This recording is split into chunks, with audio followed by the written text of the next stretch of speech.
So recently, some white guys and some black women swapped Twitter avatars or pictures online. They didn't change their content, they kept tweeting the same as usual.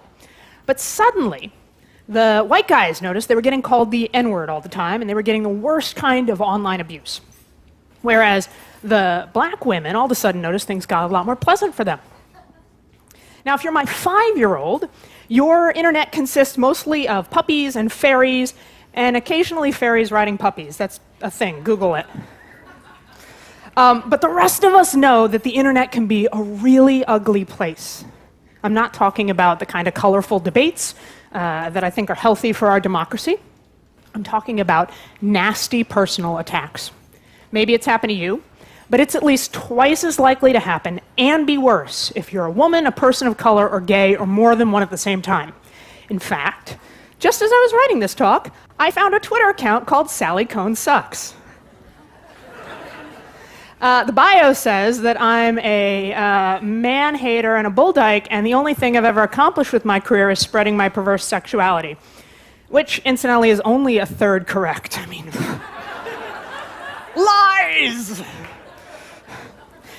But seriously, we all say we hate this crap. The question is whether you're willing to make a personal sacrifice to change it. I don't mean giving up the internet. I mean changing the way you click, because clicking is a public act. It's no longer the case that a few powerful elites control all the media and the rest of us are just passive receivers. Increasingly, we're all the media. I used to think, oh, okay, I get dressed up, I put on a lot of makeup, I go on television, I talk about the news. That is a public act of making media.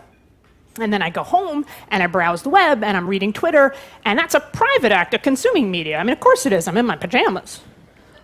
Wrong. Everything we blog, everything we tweet, and everything we click is a public act of making media. We are the new editors. We decide what gets attention based on what we give our attention to. That's how the media works now. There's all these hidden algorithms that decide what you see more of and what we all see more of based on what you click on, and that in turn shapes our whole culture. Over 3 out of 5 Americans think we have a major incivility problem in our country right now. But I'm going to guess that at least 3 out of 5 Americans are clicking on the same insult-oriented, rumor-mongering trash that feeds the nastiest impulses in our society. In an increasingly noisy media landscape, the incentive is to make more noise to be heard.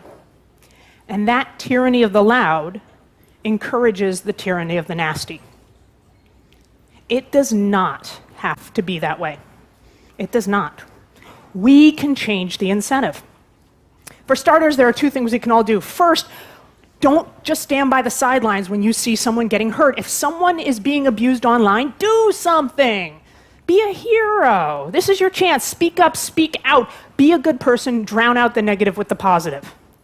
And second, we gotta stop clicking on the lowest common denominator, bottom-feeding link bait. If you don't like the 24/7 all Kardashian all the time programming, you gotta stop clicking on the stories about Kim Kardashian's side boob. I know you do it. You too, apparently.